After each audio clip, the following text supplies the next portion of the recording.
how is this obtainable? How can you really start to rank, when other people are already ranking number 1, 2, 3? Most people aren't putting in the work, so if you just do better, if you just like do more work, you'll do better. I know that sounds like ridiculous, but you think of it as like going to the gym, right? Most people who are already Yes, ranking aren't doing the yes. work. Most people who are not who are already Ah, ranking, like they're either ranking, ding, ding, yeah, ding. they're either ranking because like they like had an agency do some work and then they fired the agency and they're just sitting there now, which is cool. That's awesome. Like good for them. You can crush them, right? Or two, right? So it's like it's not that hard to move the needle if you follow like these basic principles. And the problem that we see with people typically is there's no basic principles that they're following. They're just kind of like looking at whatever SEO advice they see on Search Engine Journal or something like that. And I promise you, like that's not going to help you move the needle.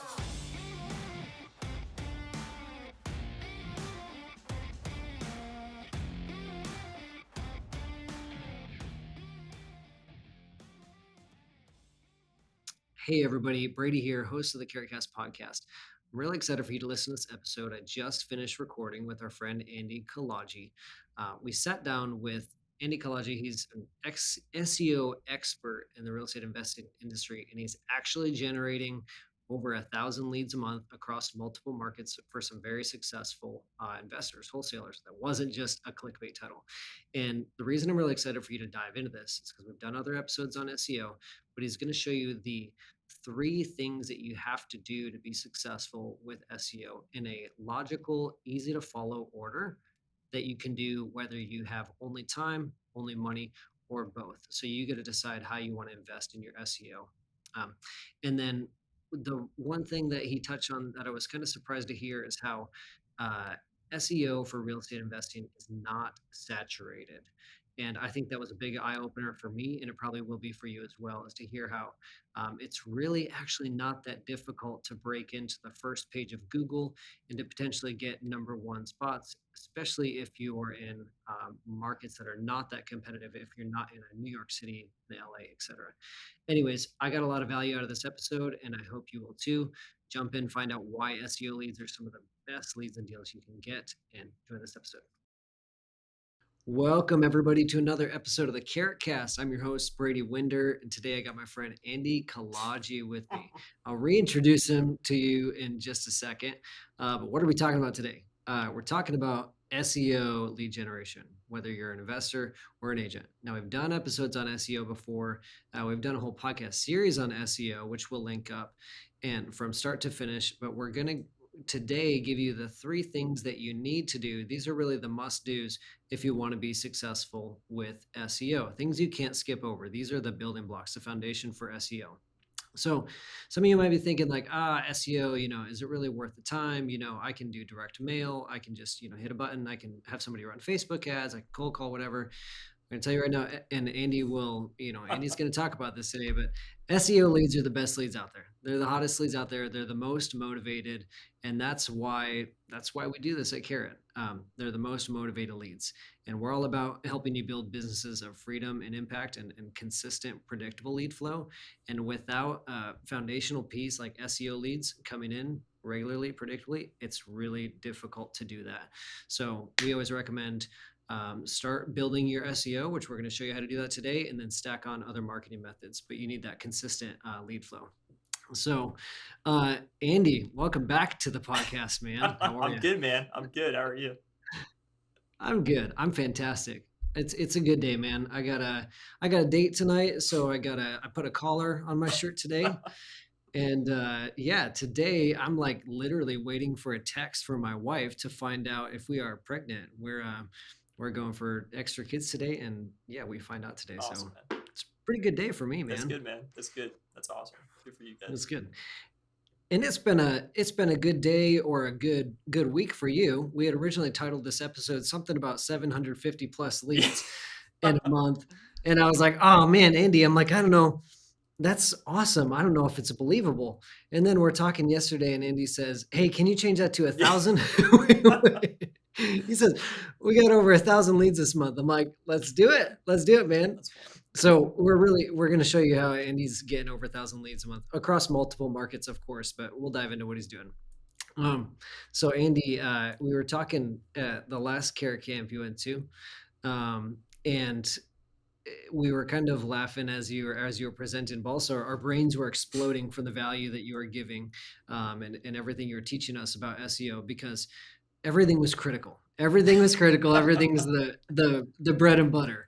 And so let's get into it, man. I want you to tell me, like, I'm a real estate investor.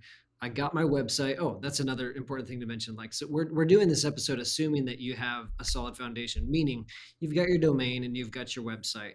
Hopefully Carrot, because the tech stack is already there. We do SEO is our thing.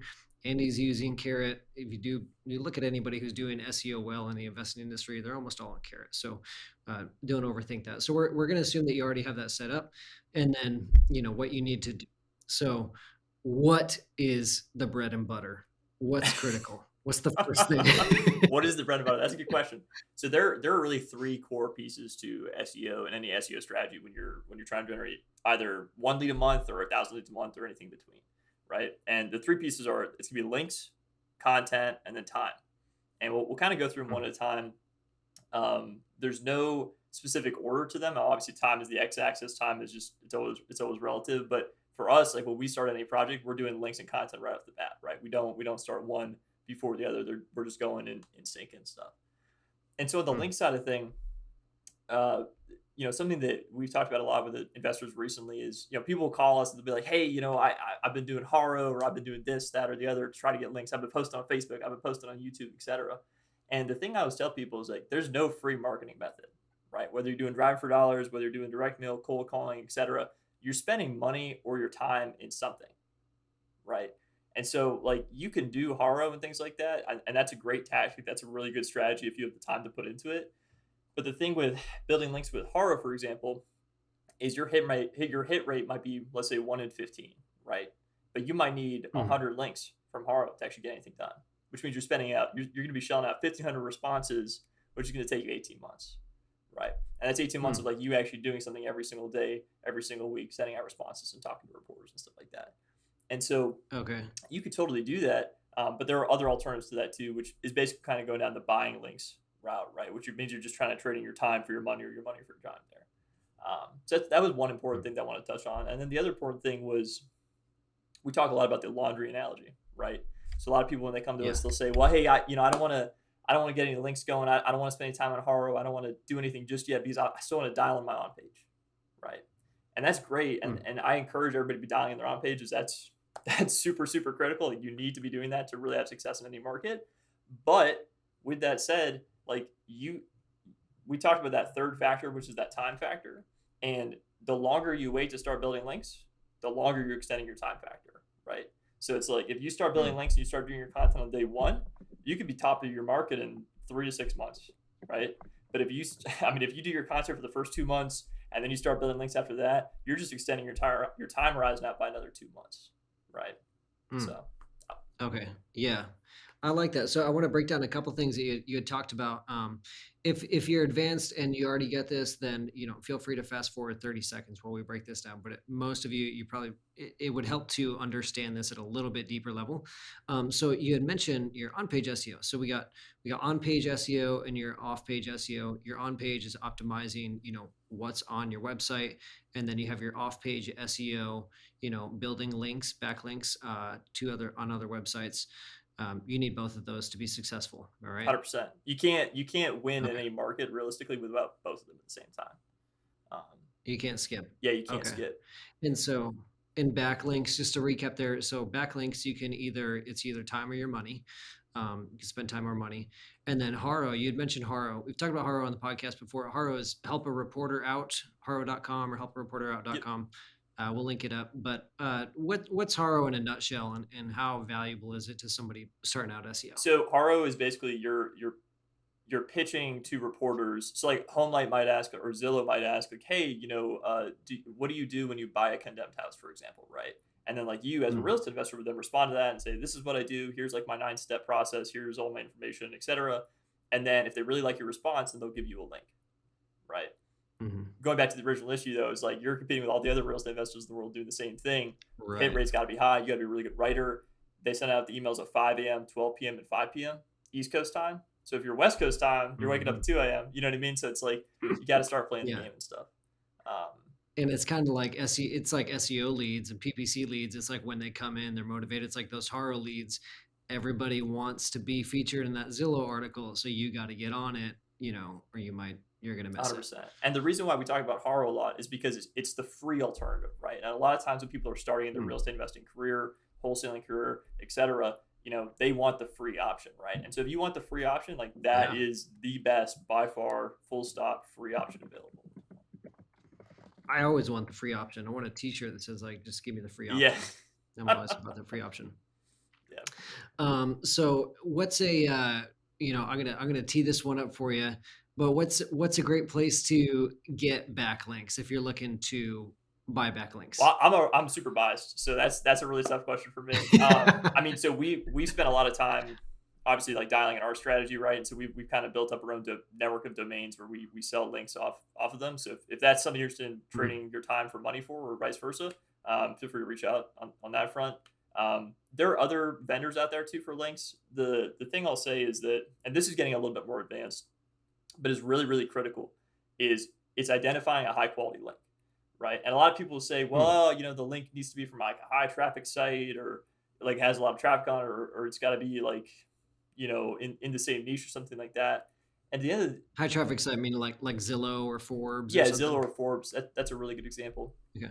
But at the end of the day, there's only really a couple factors. Let me bring up a presentation slideshow. There's only a couple. And Andy's being humble, but I want to congratulate him because he's in the Carrot Marketplace now. Yeah. So if you are a Carrot member, just go to marketplace.carrot.com and you can have Andy do your backlinks for you if you're interested in that. 100%. But sorry, go ahead, So man. there's really four ways to identify a good link, and we're gonna go a little bit advanced here, and then Brady will help me peel it back up to the top layer here. But the Yeah. first one is you have to ask yourself: is this a seed site? Like, is this a site that's super important in the eyes of Google? And ways to identify that are basically, do you know the brand of the site really really well? So like that would be like the New York Times, HomeLight, Zillow, Realtor.com, etc. So like if you know it and you see it out there, even Open Door OfferPad, those are probably going to become seed sites as they are right now, right? So getting links from those kind of Mm, sites is going to be critical to your success, right? The next thing mm. is, will Google value this link in 3 months, 6 months, 12 months, 5 years, 10 years, etc.? Like you can go out there and you can get tools to generate tens of thousands of millions of links. But at the end of the day, like if Google, as they do updates over time, they're going to eventually devalue certain links, and that's fine. It might be a really good strategy for right now, but in 2 years, if you spend all this money to get those links now, and in 2 years they go bad, you're out. I mean, your rankings are going to drop, right? They're They're gone. gone. Yeah. And sorry, two more things, man. I Yeah. swear, I swear. Go ahead. No, go ahead, man. And then the last two things are, how strong is the domain, right? So it's like, what's the DR of the site? What's the DA of the site? What's the authority power of the site? There's a lot of tools out there like Yeah. Ahrefs and SEMrush and things like that to help you figure that kind of stuff out. But the final one, and this is the one that most people miss, including in the SEO community, that's super, super critical, is how many outbound links does the site slash page have, right? That's a game changer, right? Mm. If you get a link from a high DR site, let's say resident style, for example, a lot of people in the real estate And community, that's DR is domain ranking, domain, DA is domain yeah, authority. domain authority, and DR is domain rating, I believe. Okay. Um, And I'll link up. We'll link up in the show notes here. Ahrefs is a tool we also use that in SEMrush. Ahrefs and SEMrush. You guys can use those to look up besides DR ranking. Go ahead, man. so so the thing that a lot of people miss is, how many outbound links does a site or page have, right? So Mm. you can go. There's a really common real estate guest posting site that you can go out there and buy a link on today, like called Resident Style, right? But I don't suggest you do that, because Resident Style, even though it's a really Mm. strong domain, it's got millions and millions of outbound links, right? So you're now going to be one of a million outbound links, compared to getting a link from a site that only has maybe a couple hundred or a couple thousand outbound links. Which site is going to provide you more value? And that's the thing that people seem to Mm. miss very, very often. That's kind of the difference maker between going out there and going to all these like Write for Us sites or guest blogging sites or that kind of stuff, versus some of the other tactics that are out there that we're working hard on. Mm. Okay, that makes sense. I like that. I have one question for you, and then one comment before we move on to the second thing you do for SEO. Um, my my question was, you're a new investor and you just launched your website and you're doing these things. how much time would you spend trying to get like a backlink to a site with high DA, like, whether that's chasing horror leads or trying to pitch to like Zillow or Forbes or one of these websites? How much time would you invest to get one backlink? Like, what's that worth to you? It's a really hard question to ask because every link has a different value, right? So like I would spend a lot of effort going after a link from the New York Times, right? But I wouldn't spend a lot of effort Mhm. getting a link from, a brand new site in like Westchester, Connecticut, for example. So there's always that relative Mm. scale there, and not every horror link is the same. Not every link that you can buy from any vendor out there is going to be the same. Um, it's all it's all a little bit much. But in terms of like how much time should a new investor be spending on getting backlinks, that really comes down to how Mm. much do you care about getting your SEO up, right? I mean, getting your Mm. SEO up, if you can get a good solid foundation in SEO and you're getting a couple leads a month when you're a new investor, that's going to really propel you in your investing career, right? Because you're no longer spending Yeah. a lot of money on marketing every single month compared to all these other people who are out there who are spending their time driving for dollars or spending $1,500 a month or $2,000 a month on direct mail, PPC, etc. The channel's Yeah. evergreen. The channel self fulfills itself. Yeah. And make sure you know how to close those leads, or you're at least confident to get Yeah. those leads when they come in too. If you're brand new, yeah. And so for context there, just to kind of recap backlinks, it sounds like, there's definitely more nuances than people might think to backlinks. There's bad backlinks, there's good links, good backlinks, and it goes even deeper than that. So I think it'd be safe to say, like, don't go to Fiverr and spend 5, 15, $20 on 1,000 backlinks. We joke about this, but people do it all the time and then they get ripped off, or even spend like $50 on Upwork for, X amount of backlinks. Like, find someone in the industry. I think that's important. Wouldn't you agree, Andy? That's industry specific, like real estate industry specific. 100%. Getting someone who's in the industry, Not, understands the niche, understands the vertical, and can prove to you that they've done it like multiple times on multiple sites and multiple different stages of the site. Yeah, absolutely. It's mm, definitely critical. yeah, not just an SEO expert, somebody in the industry, they can prove it, and let them handle those nuances. So yeah, go to the marketplace if you want to have your backlinks done, or feel free to hit up Andy.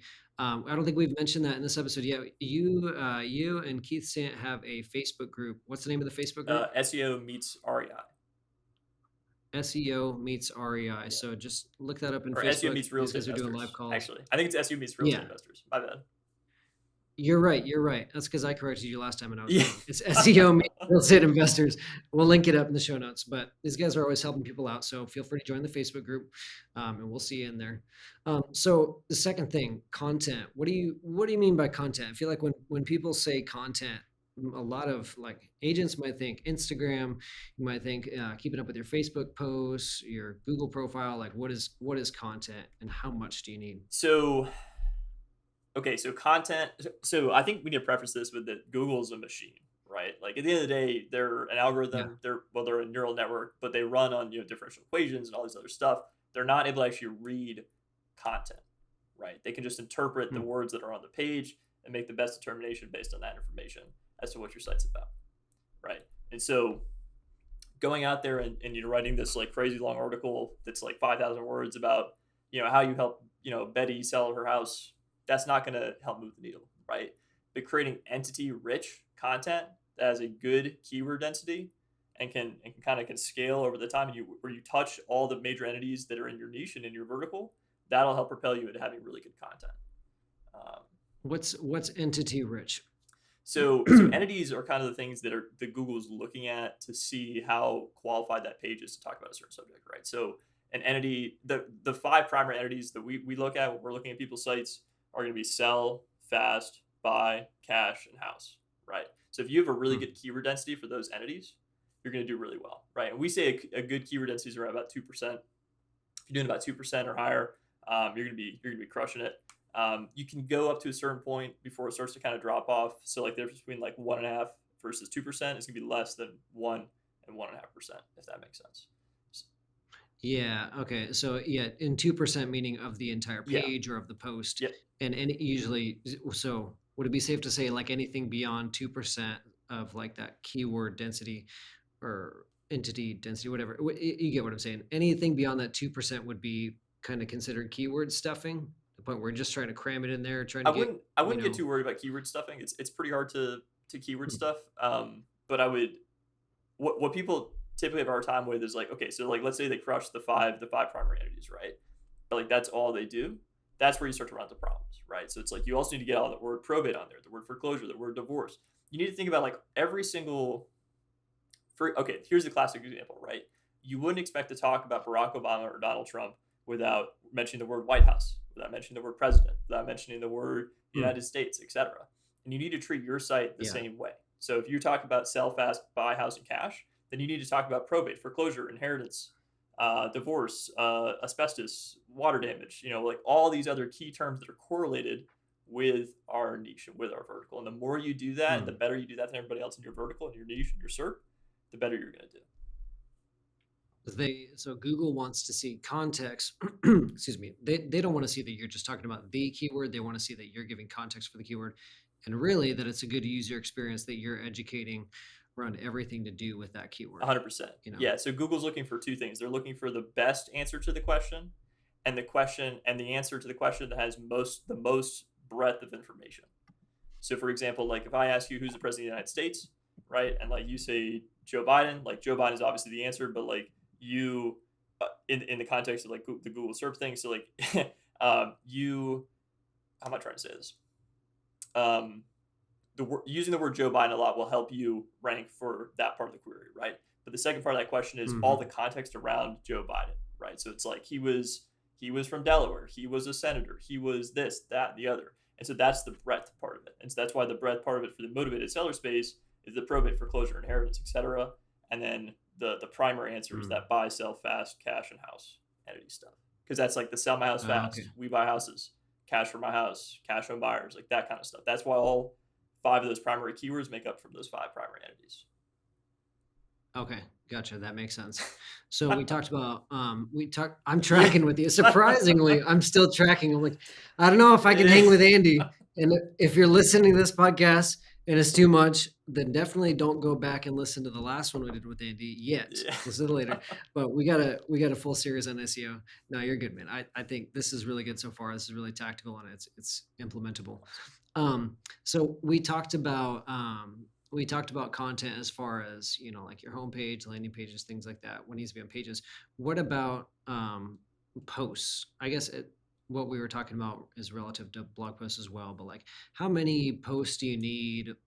Like posts can be really overwhelming to people. So I think like people getting into SEO, they know, okay, I need blog posts. I need to put out content.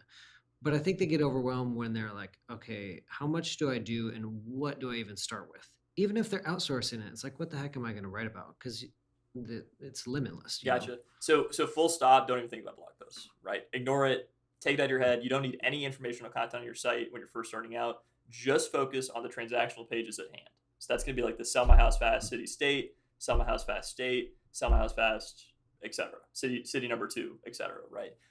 There is a lot of value in a blog strategy, but not at the beginning, right? Because if you look at like a graph of the 80, like think 80/20, right?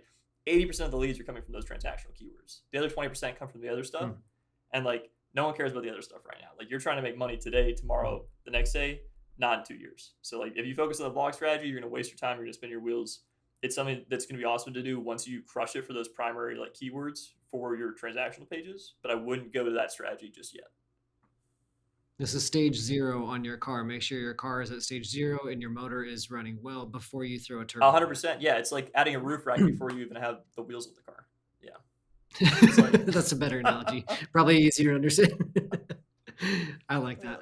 man. Anything else on content you feel like is relevant for people or something you see people mess up Yeah, on? the big thing is when we talk about this keyword density stuff, like a lot of people think about word count, like, my competitors have 3,000 words, so I have to have 3,000 words. So they just fluff their content, they just throw a bunch of stuff in there, and you're wrecking your keyword density. You're wrecking the amount of entities on your page, and that's why you rank lower, right?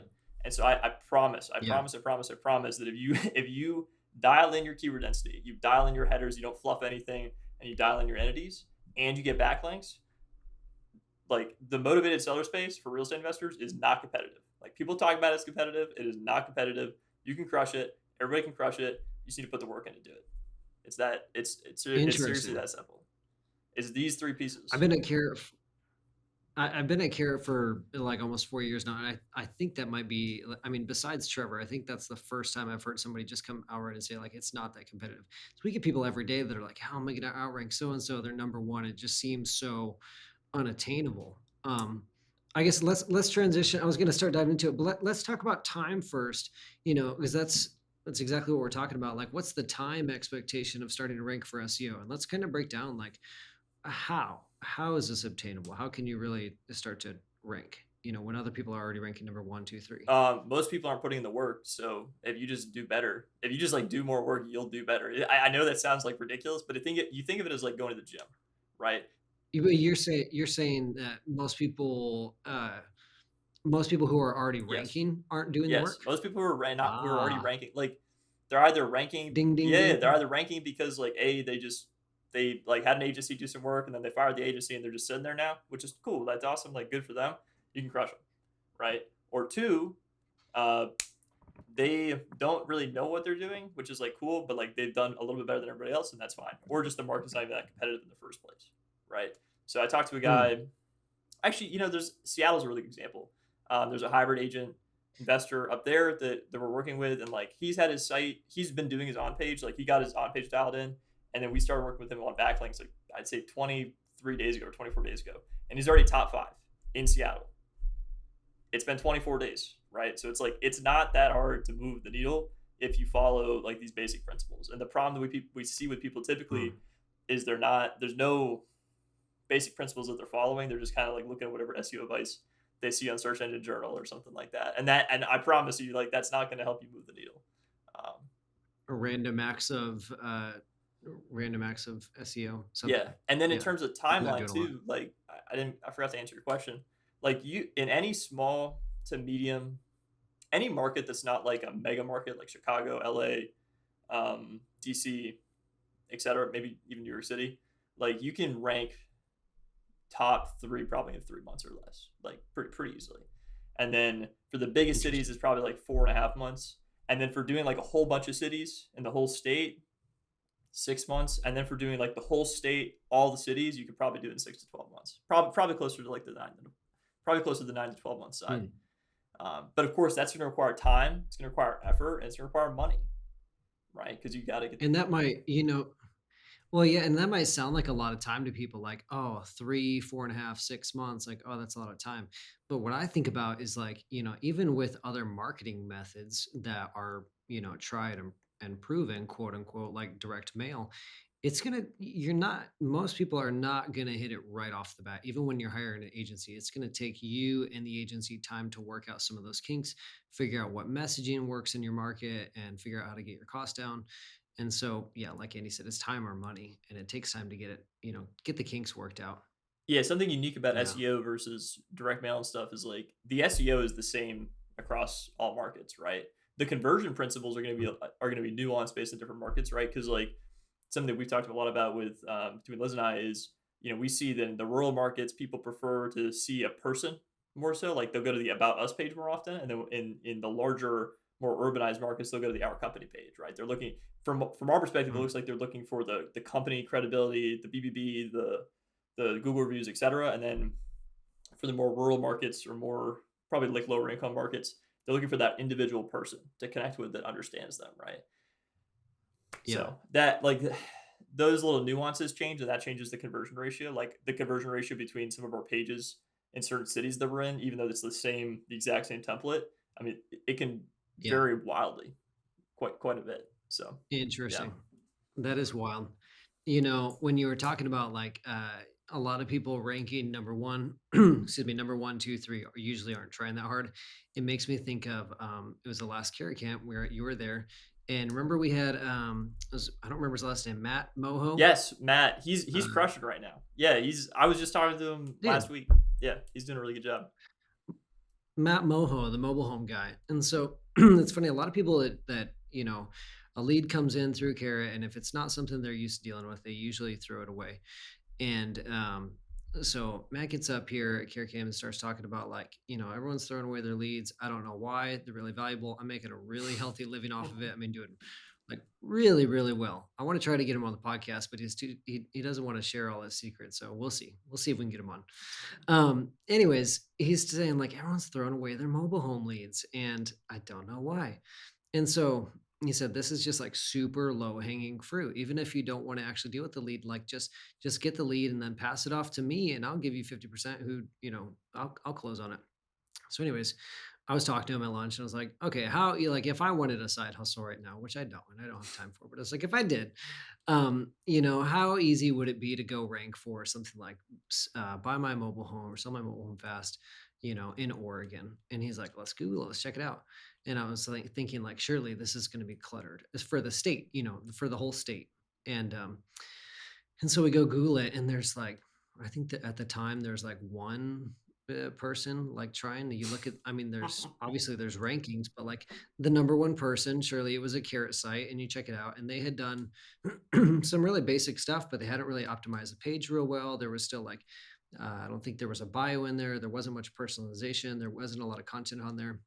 I'm not bashing this person. I'm saying like they're ranking number one. They did something. They put in some work, but I'm saying what Andy said is totally true. Like it would not be difficult. The bar was kind of low to take that spot, or to at least get like number 2 or 3 on first page of Google pretty quickly. 100%.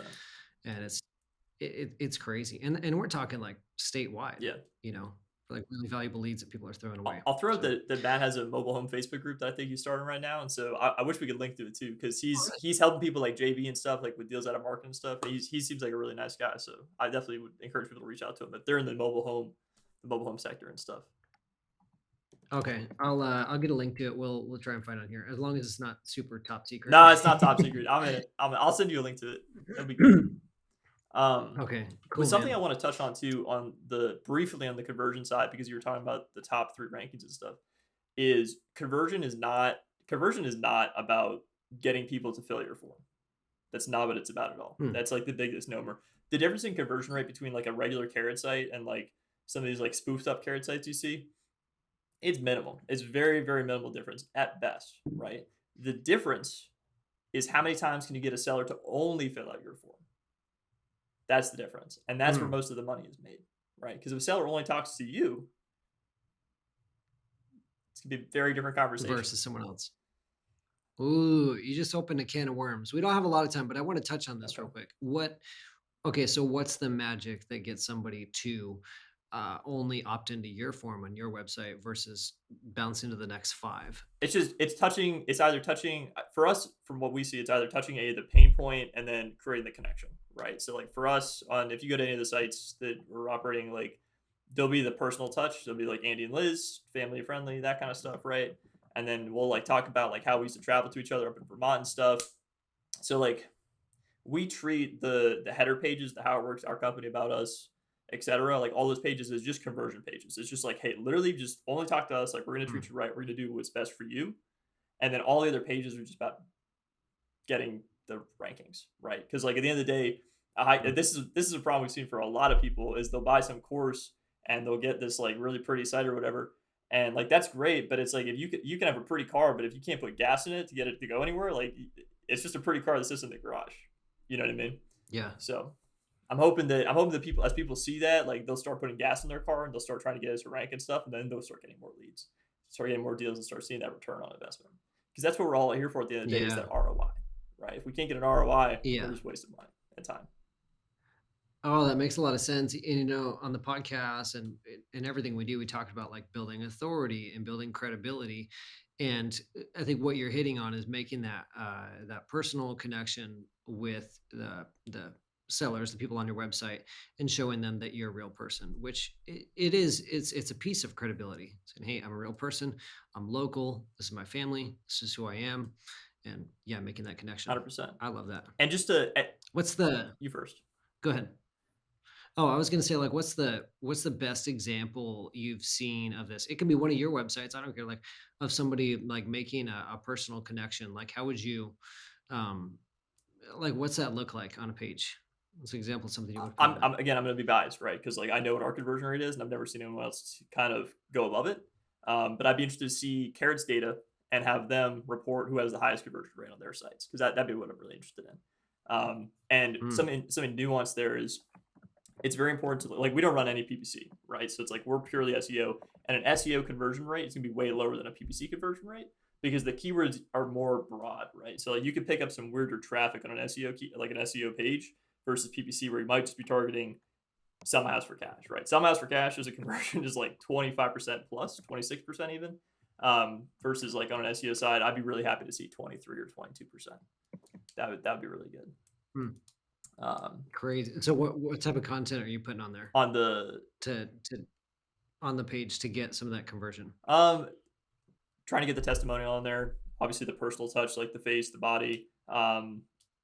It's I the biggest thing is the header pages, right? Because like you'll notice that if you Mhm. follow the flow like in Google Analytics and you follow the flow where people go throughout the conversion process, you'll see that the ones who are the most motivated leads, they'll always go to all the header pages, right? Or at least they'll go to like two of the three.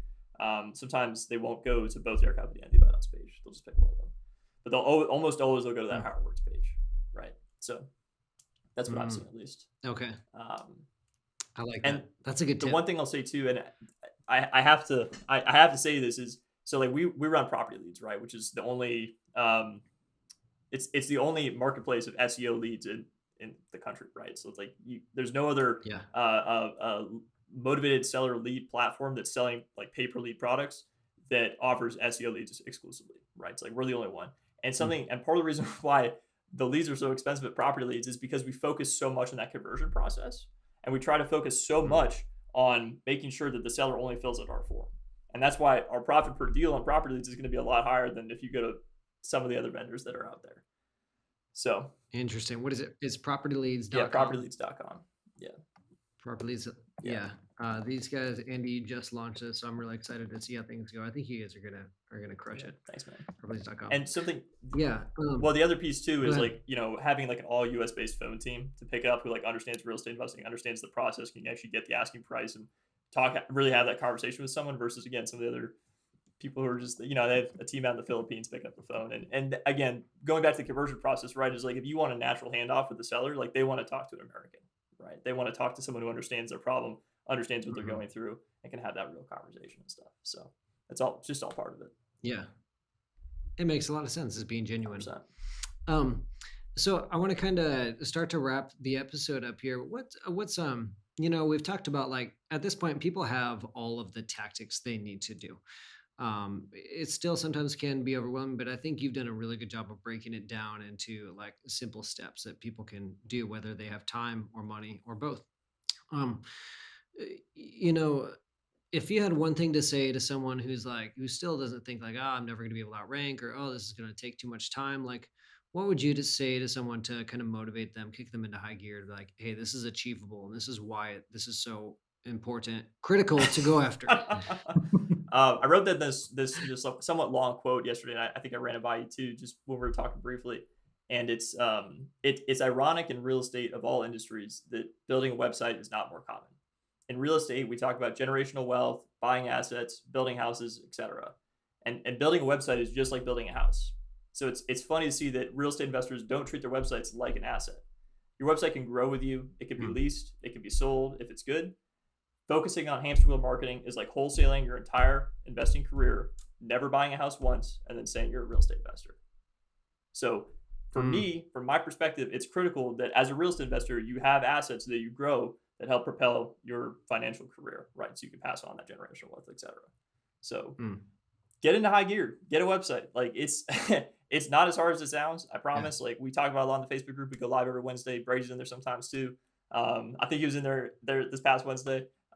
So Yeah. Hanging out. yeah, I mean it's definitely learnable. It's very very doable. And Carrot as a platform as a tech stack provides a lot of like a really strong base, right? I haven't seen any Mm, other I don't think there really is any other platform out there that can do what Carrot's doing right now in the real estate investing space when it comes to that tech stack and that platform and having that place to build from. That's super critical, right? Because like you don't the wor- everybody's worst nightmare is waking up one morning and having a blank Word document in front of them, right? So Carrot's oh, can help yeah. you with that, which is really really awesome.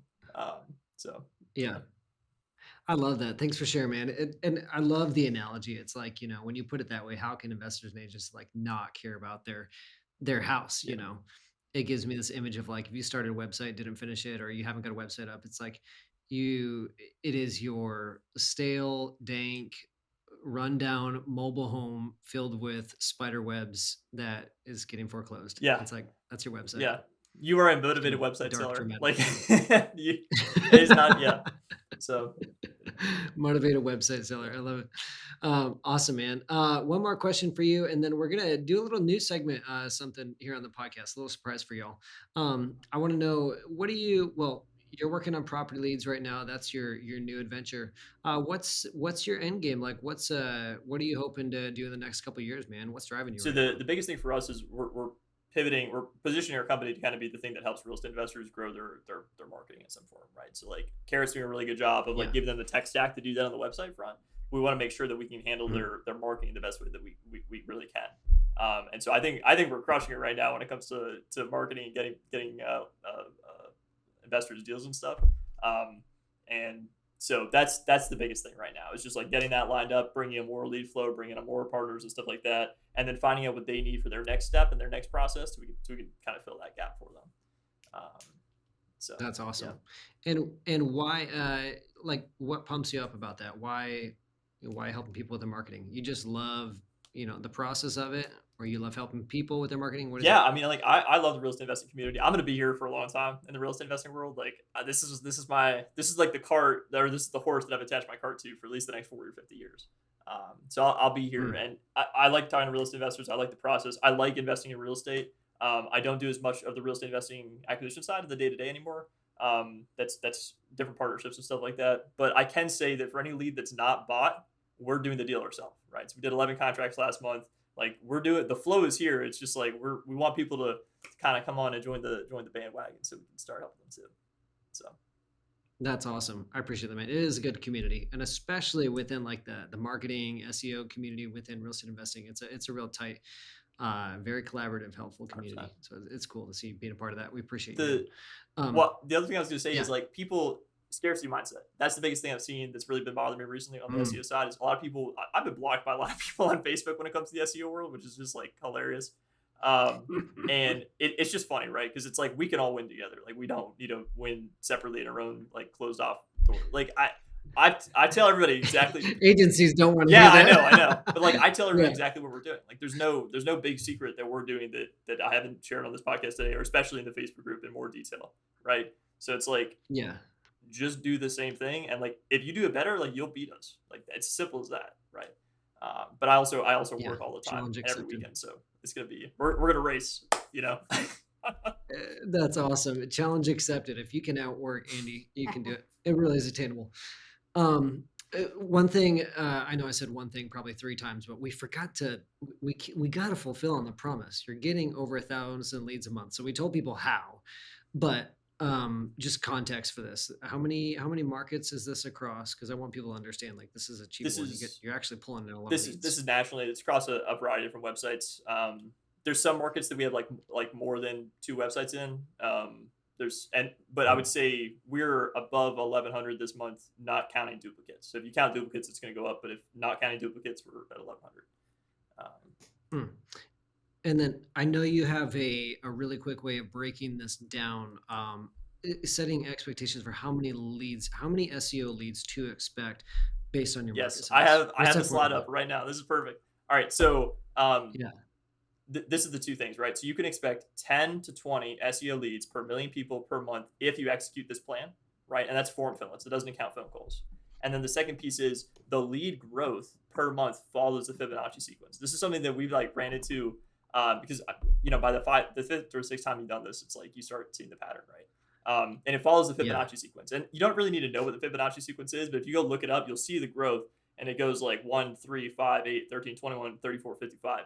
And that's why after 6 months, Is this the golden yes, ratio it or no? is. Is this It something different? yes, Okay, yeah, yes. yeah. Okay. Um, Sorry, I didn't mean to cut you off. I get yeah, excited no, about no, this stuff. it's awesome, man. It's super super cool, and so it's amazing that you still find that golden ratio just in these random things that you're doing, and it goes back to the algorithm, right? So it's like Mm, that like Google's plugging a number somewhere, and that like this number is coming out in a lot of ways. So it's really cool to see it. mm. Yeah, Interesting. That's awesome, man. Thanks for doing that. Thanks for setting expectations. Um, So we're going to try something new on the podcast. Letters from the listeners. I got an email this week from a podcast listener, and I wanted to share with y'all so you can give your feedback, give your opinion here. Feel free to email me, brady@carrot.com. But before I read this, if anybody has any questions on SEO or something was unclear in this episode, feel free to shoot me an email, brady@carrot.com, and I'll hit up Andy and we'll talk about it on one of the next podcast recordings. If you have any thoughts on this, or if you've tried to outrank somebody and you've been unsuccessful, let us know. Let's start the conversation here. So that being said, I sent out an email this last week. So we done a live stream called "The Ethics of Wholesaling." Did you catch that, Andy? If you didn't, I got to boot you off this Oh podcast.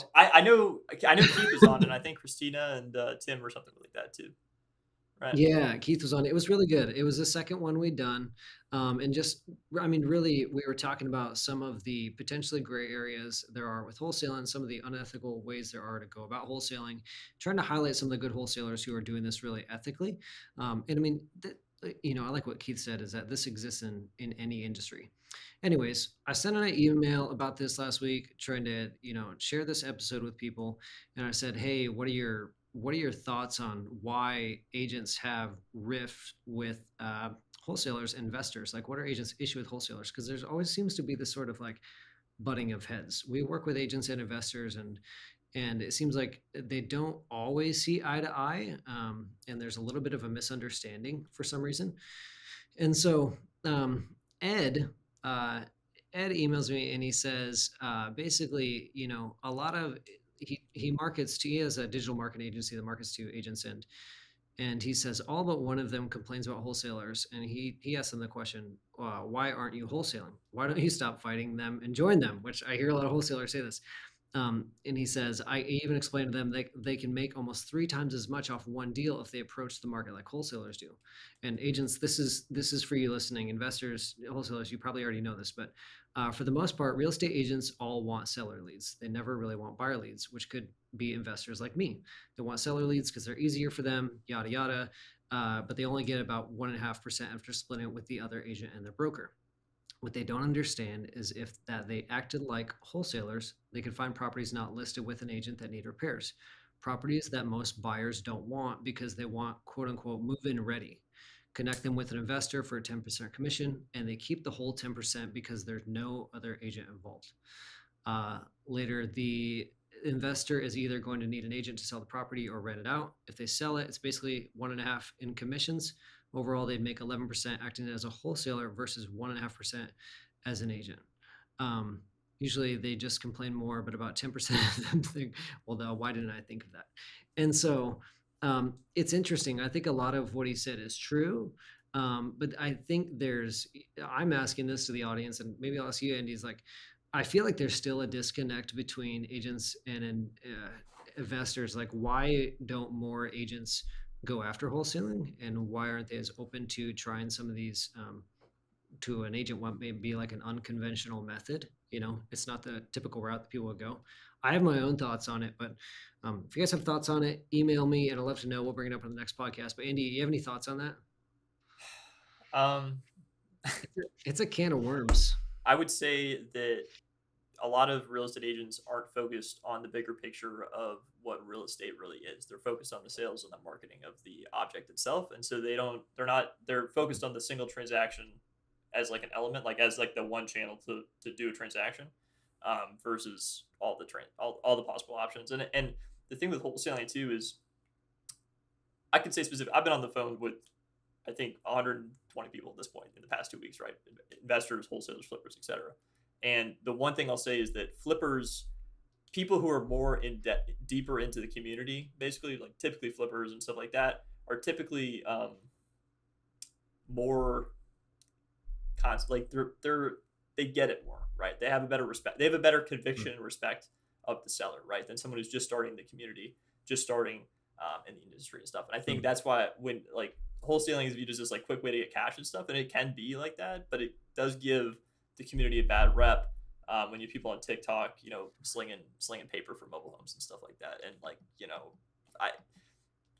I don't know if that gives the right impression, but Yeah. I wish we could see more agents utilizing the investor route as well, because it's definitely a missing market. Yeah. And that's the cool thing that I think you hit the nail on the head there is like, I think if coming away from this conversation, I want agents to realize that investors want agents to work with investors. I think most investors I talk to would love to see the two converge and would love to work with each other more instead of there just being the separation. Like, hey, we do retail transactions. Hey, we do the weird creative transactions. I've been pleasantly surprised over the years from working with lots of investors through Carrot to find that there's a lot of investors and people wholesaling out there doing it really ethically in ways that they're very proud of, making a really healthy living, that are just very open to sharing how they're making their money and would be, excited to have an agent join them or partner up with an agent or do deals together with agents. So yeah, I like that. I think it'd almost be safe to say, like, it seems messy, it's creative, it's messy. I kind of think of it like trying to talk somebody with a healthy W-2 job into pursuing entrepreneurship, into quitting and jumping off the boat. Be like, I'm going to go do this thing to an agent. It's like, well, I have a proven system that works that many other people before me have done. Whereas like wholesaling, learning on Academy of YouTube.com, it's not as guaranteed or predictable. So it can be a little scary and messy, but I don't know. That's one of my theories, at least. Yeah. That's a tough one. Yeah. Who knows? Send me an email, brady@carrot.com. Letters from the listeners. I'd love to hear y'all's thoughts. Let's talk about it on the next podcast. Or if you have anything that you're interested about, any questions, send it to me. That being said, Andy, thank you so much for joining us, man. I feel like this was really helpful for people. Where else can people follow you? Do you want people to follow you besides No. Property Leads and the No. Buy leads. No, I'm just kidding. Go to the propertyleads.com. So okay, here's the thing, right? So it's like, if you want leads today, if you want access to SEO leads today, or you don't care about SEO in terms of marketing channel, like Property Leads is like, it's the best choice. Like full stop, right? Mm-hmm. If you want to do SEO, you should really join the Facebook group, SEO Meets REO Facebook group, and then consider backlinks, right? Like you need backlinks, but like you should find a way to get into backlinks. So you can go to the Carrot Marketplace, you can check us out there.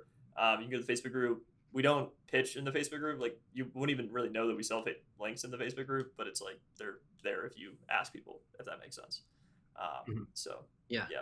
Facebook group, Andy Kolodgie on Facebook. And my phone number. I'm going to do it again. This is the last time ever I'm going to do this.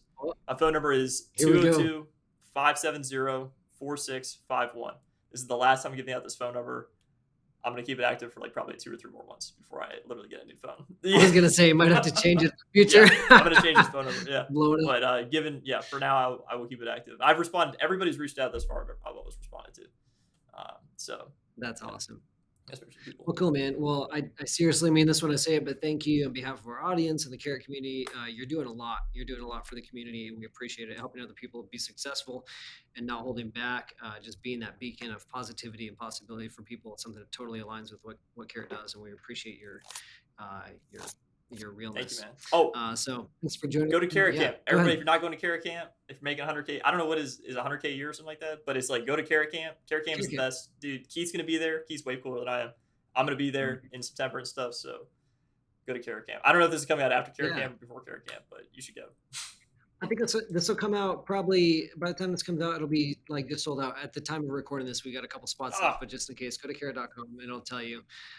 We might have a couple spots left. We'll see. Awesome. But yeah, thanks everybody for joining us. If you got value out of this episode, leave a review. I know everybody says that on every podcast, but it really does help us get in front of more people. And if you got value out of it, share it with a friend. Just tell them about it. Send them a text. Until next time, thanks for joining us, and we will see you later.